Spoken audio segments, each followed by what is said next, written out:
Good morning. I'm glad you could join me this morning for the story, Three Hens and a Peacock. We're going to be looking at this story all week, and today I'm going to do a think aloud. As I read, I'm going to tell you all those things that I'm thinking and all those things that great readers do. And I know you're a great reader, so you'll want to practice those things as you read the story this week. Today, you're going to hear me read it, but you're also going to have opportunities to read the story on your own and listen to other people read the story. Each time that you hear the story read, I want you to be thinking actively about this story. I want you to be thinking about all those great story elements that we've learned about in first grade. You'll think about the characters. You'll think about the setting. You'll think about the conflict and resolution. You'll think about all of those great things. What lesson am I supposed to learn from this? Is there a moral? Why would the author write this? Is there a message for me or my family? What can I learn as I listen and read? That's what great readers do. And I know you're a great reader, so you're going to do beautifully with this. Here we go. Three Hens and a Peacock, written by Lester Lamanek. Oh, I can already tell that I'm going to love this book because of the great illustrations that help me understand the story better. Also, when I open a new book for the first time, it just naturally happens in my mind. I start to make predictions. I start to make guesses about what might happen. Part of that is because I know that's what great readers do. Part of that is because I need to activate my prior knowledge. I need to start thinking about what I already know because the author and I work together to help me have understanding. So when I read Three Hens, I think of chickens. What I know about chickens, they lay eggs, I eat eggs for breakfast, they live on farms, but a lot of people have them in their yard now. I know Mrs. Beelman has her own chickens, and that they're an important food source, and for some people, they're an important pet. And then it says a peacock. Now that's a little different for me. A peacock is not something that I see very often in my everyday life, but I do notice them when I go to places like Botanic Gardens or the zoo. So a peacock is probably an important animal, and I hope to learn more about it, but I also know it's not an everyday animal. I'm not gonna go to my friend's house and see a peacock hanging out in their yard. I'm not gonna say like, "Good morning, London. What's your pet peacock's name?" So I know that that part of the story might be something that I'm gonna learn new things from. So Three Hens and a Peacock. And then when I look at their facial expressions, when I look at the emotions that they're giving me, I think they look surprised, maybe a little scared. So it really makes me want to read more. And then, I haven't shown you this part yet, but the back of the book is so adorable. You see a bunch of chicken tushies.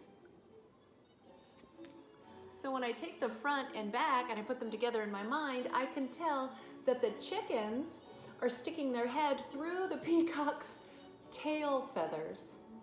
You know, I do know a fact about peacocks.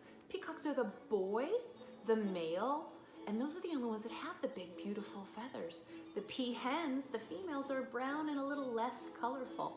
So that might be something we'll learn about in the story too. Let's find out. Three Hens and a Peacock. Aw, little chicken feet. You know, that's a way they seem to be the same. They all have yellow chicken-like feet. Maybe they'd be called claws. Three Hens and a Peacock. Things were quiet on Tucker's farm. The cows chewed their cud. The hens clucked and pecked and laid their eggs.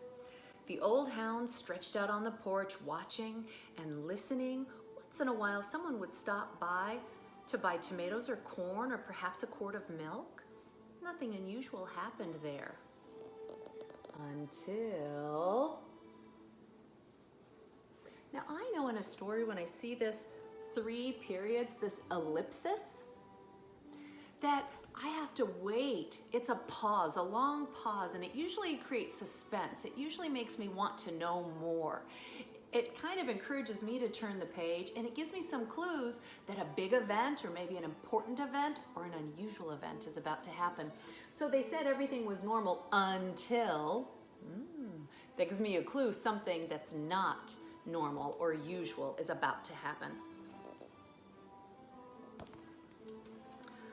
Until the peacock showed up. Well, good morning, Peacock. The cows and the hens and the old hound kept right on doing what they'd always done, but that peacock had never lived on a farm. He had no idea what to do. I'm gonna stop there and do my think aloud. I identify with that idea. I have a connection. When I've done something new that I've never done before, I can feel awkward or a worry that I won't know how to behave. So I'm imagining that's how the peacock is feeling. He's never lived on a farm, so he had no idea what to do. So he spread his fancy feathers and set to shrieking. Shrieking is a great synonym for the word shouting or yelling. Shrieking usually means a high, piercing sound that can be scary, or it can make you startle. It can be a big surprise.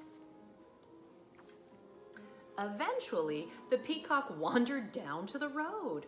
When cars whizzed by, he shook his feathers and cried out in his loudest voice. That makes me want to know what a peacock shriek sounds like. I'm going to look that up and put a link so that we can hear a peacock shriek. Of course, folks stopped for a closer look.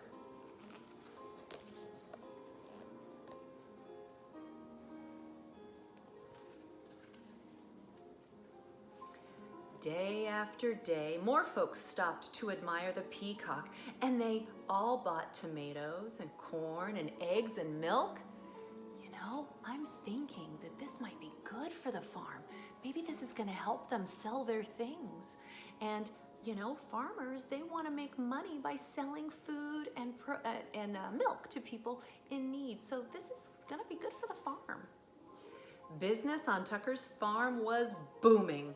Everyone seemed happy to have visitors stopping by. Now, as I read, I notice something unusual here. It says everyone seemed, and that word seemed is in a different kind of text. It's called italics. That's a clue that maybe that's not true. Everyone seemed to be happy. Maybe they're not. They wouldn't make the word different if they didn't want me to think about it. Oh, now from the picture clue, I can tell who might not be happy. Look who's coming rushing out. I don't think the chickens are happy about this peacock. I wonder why. Great readers wonder a lot when they read. But trouble was brewing in the hen house. The hens were squawking and clucking and flapping their wings. We do all the work around here. I'd like to see that peacock lay one single egg. It's a boy, so he can't lay eggs. Exactly, he just struts around screaming. I suppose fancy feathers are more important than laying eggs? Oh, the hens might be feeling a little jealous. Or maybe they don't feel appreciated for doing their very important job. The peacock is getting a lot of attention. So maybe the hens feel a little left out. You know, maybe the author wants me to think about times when I felt left out and how I handle myself. I'm gonna watch these hens and see if they make good choices or bad choices or how their choices affect them. That might help me decide what to do if I'm ever in a situation where I feel left out. That lazy peacock gets all the attention and we do all the work.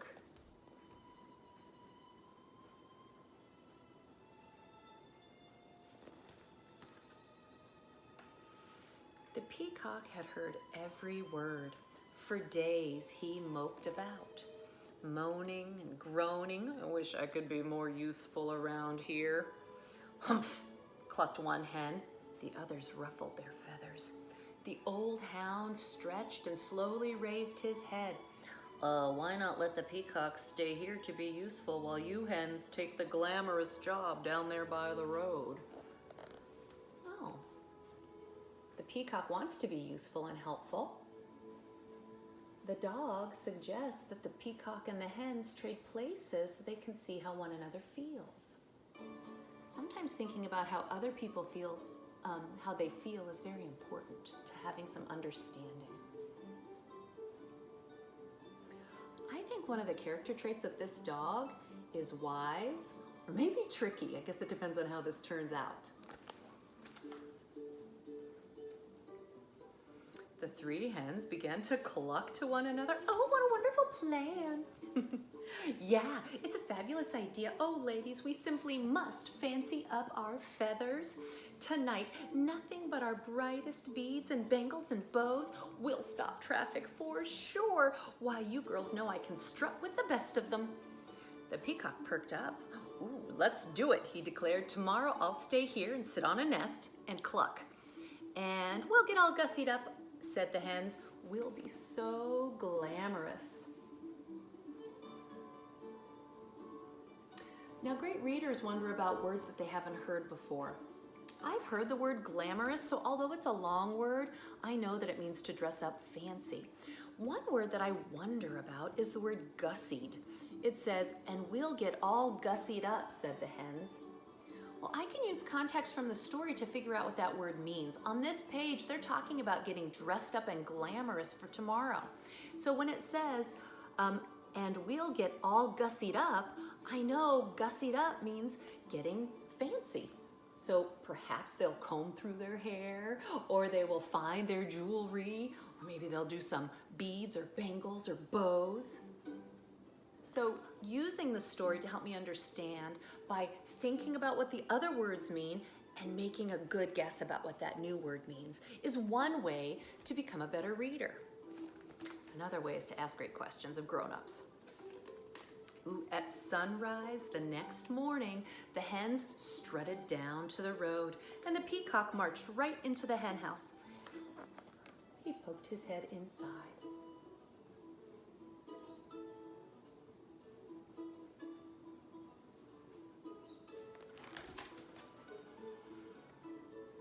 The hens flocked by the road waiting for a car. When they saw one approaching, they clucked and squawked and flapped their wings in a flurry of feathers. But every car whizzed on by. What's different about seeing chickens and seeing peacocks on the side of the road? Why do the cars stop for peacocks, but they don't stop for chickens? The peacock sucked in his tummy and wiggled from left to right, trying to squeeze through the tiniest henhouse door. His front half was in, but his back half was out. He's a different sized bird, so that might be hard for him to fit into the house that the peacocks, that the hens fit into.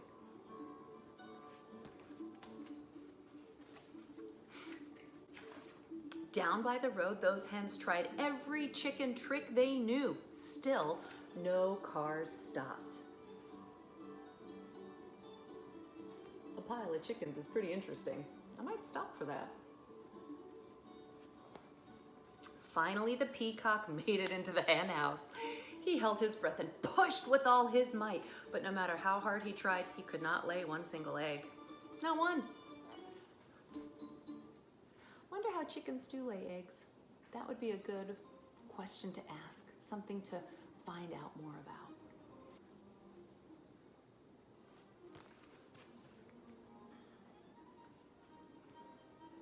The old hound stretched out on the porch, waiting and listening. What's that peacock doing in the hen house? Asked Farmer Tucker. Who knows, said Mrs. Tucker. And what are those hens doing down by the road? Not one of them is up here laying eggs. Well, the way things are going, we aren't likely to have anyone buying eggs today, said Farmer Tucker.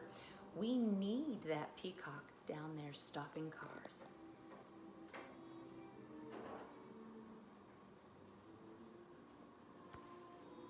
I see that italics again. Right here it says we need. And that word is really emphasized. It's like when you use bold text in a nonfiction story to help draw your attention to something that's important. Here they used italics. We need that peacock. So when I read it, I don't just say, we need that peacock down there stopping cars. I say, we need that peacock, because I know there's a lot more feeling there in that part of the sentence. When the peacock heard that, he smiled the biggest smile you ever saw on a bird's beak. I am helping, he thought, and he squirmed back and forth until he popped out of that cramped hen house, and he trotted off to find the hens.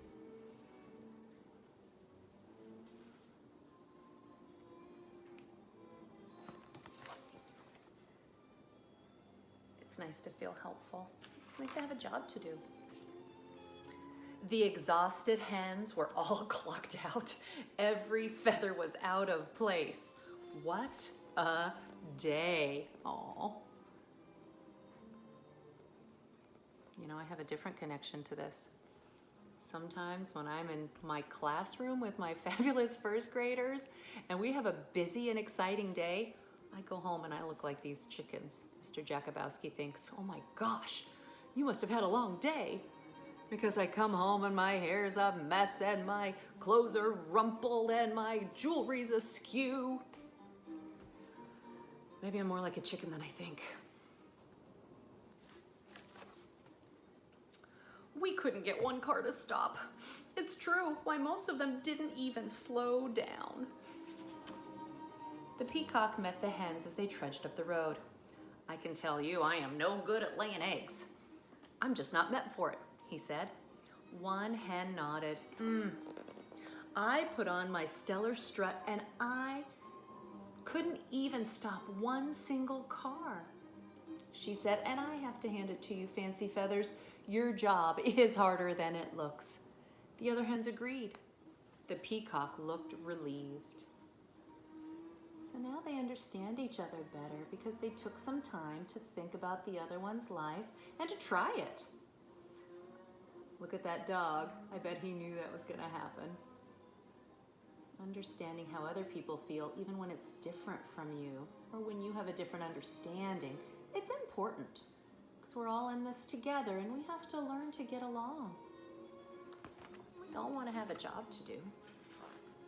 So then the hens marched back to the hen house and the peacock strutted down the road and the old hound stretched out on the porch watching and listening.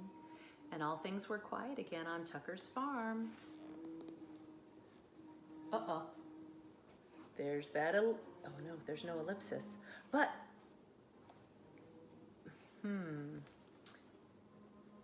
things were quiet again on Tucker's farm. I see something new happening though. The same something that happened at the beginning of the book. I wonder what was in that box. I wonder what the next book in the series would be. What if it was a koala bear?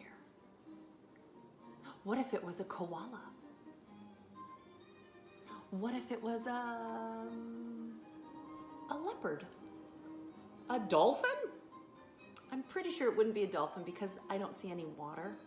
So that's probably not a good guess. But another animal that's unusual to see on a farm is probably a good guess. So a koala is not a usual farm animal, so that would be a good guess. A cheetah, a jaguar, a wolf, an eagle. I wonder what you think could have come out of that container.